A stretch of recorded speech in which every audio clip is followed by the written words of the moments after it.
बाद आप सभी का बहुत स्वागत है सी न्यूज़ भारत में। नमस्कार, मैं हूं रत्ना। देश में इस समय सियासी घमासान चरम पर है और हो भी क्यों ना। यूपी समेत कई राज्यों में अगले साल विधानसभा चुनाव होने को है। राष्ट्रगीत वंदे मातरम को गाने को लेकर कांग्रेस के दिल्ली मुख्यालय में हुए वायरल वीडियो की बात हो या सपा प्रमुख अखिलेश यादव द्वारा रालोद प्रमुख जयंत चौधरी को 54 करोड़ रुपया बना दिया जैसे कटाक्ष करने को लेकर चर्चा हर तरफ है। इन्हीं कुछ महत्वपूर्ण मसलों पर हमारे सहयोगी गौरव श्रीवास्तव ने यूपी के कौशल विकास मंत्री कपिल देव अग्रवाल से खास बातचीत की है। देश में इस समय सियासी घमासान मचा हुआ है, चाहे कांग्रेस कार्यालय वंदे मातरम को लेकर, व्यवधान को लेकर, या जेएनजी अल्फा के यहाँ आंदोलन को लेकर, या यहाँ पर अखिलेश यादव के बड़े बयान को लेकर कि 54 रुपया बना दिया तब भी छोड़कर चले गए।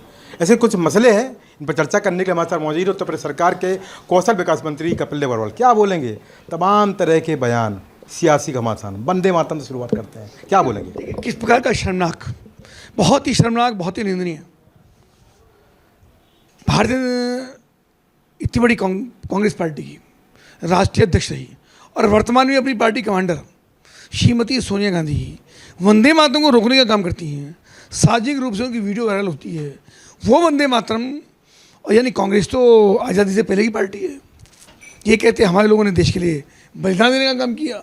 यानी जिन लोगों ने देश के लिए बलिदान दिया, क्रांतिकारी, जो कोड़े खाए, जेल में रहे, यातनाएं सही, जिनके परिवार बलिदान हुए, जिन माताओं ने बेटों का बलिदान दिया, उन सबको शर्मनाक करने वाला 140 करोड़ भारतीयों का अपमान करने वाला जो वीडियो लगातार चल रहा है, जिसमें श्रीमती सोनिया गांधी वंदे मातरम को रोकने का काम करती है, इशारा करती है, रुकवा देती हैं। यानी वंदे मातरम गाना उनको अच्छा नहीं लगता, तो बहुत ही निंदनीय भी है। और मुझको लगता है कि अभी भी उनके अंदर इटली का खून दौड़ रहा है और भारत से उनको प्यार नहीं है। अभी हाल में अखिलेश यादव का बयान आता है कि 54 रुपया बना दिया तब भी हमें छोड़कर चले गए। क्या बोलेंगे? इस तरह बयानों की आवश्यकता है आज के सियासी समय में?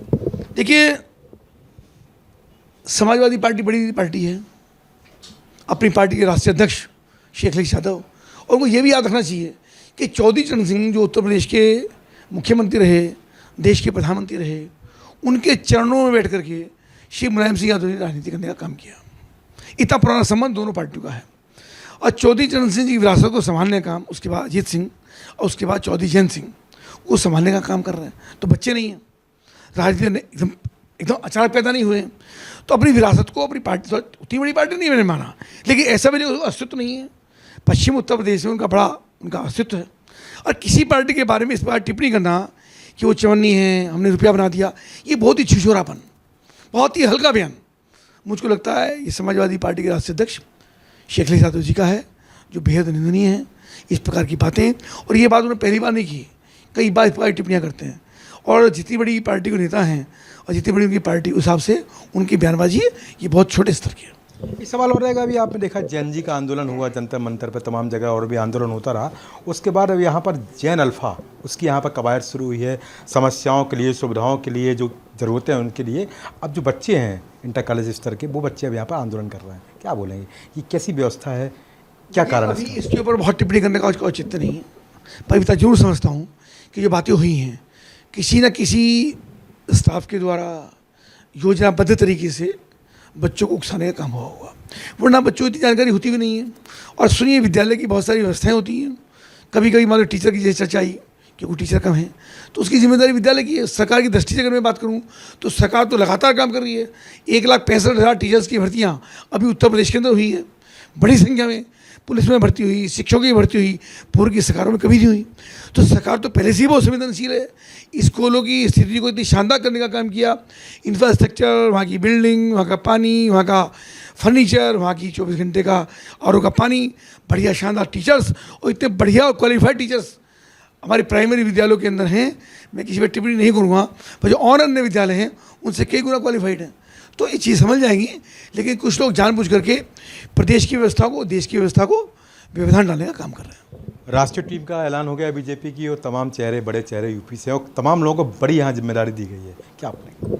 बहुत बढ़िया है। देखिए, भारतीय जनता पार्टी एक सिद्धांतों की और संगठन की पार्टी है।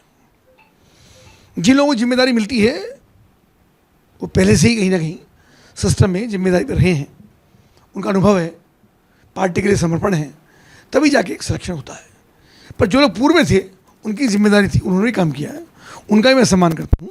और जिन्होंने नई जिम्मेदारी मिली है, और खासतौर तावड़े जी को प्रदेश की महाप्रभारी बनाने का काम हुआ है राष्ट्रीय महामंत्री के साथ साथ, तो निश्चित रूप से उनका स्वागत भी है।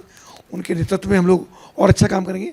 प्रदेश में लगभग पिछले 3 वर्षों से प्रभारी नहीं है, जिसके कारण थोड़ा दिक्कतें हो रही थी। तावड़े जी आएंगे, उनका बहुत बड़ा अनुभव है, तो एक अच्छा नेतृत्व उनका रहेगा, एक शानदार हम लोग काम कर पाएंगे।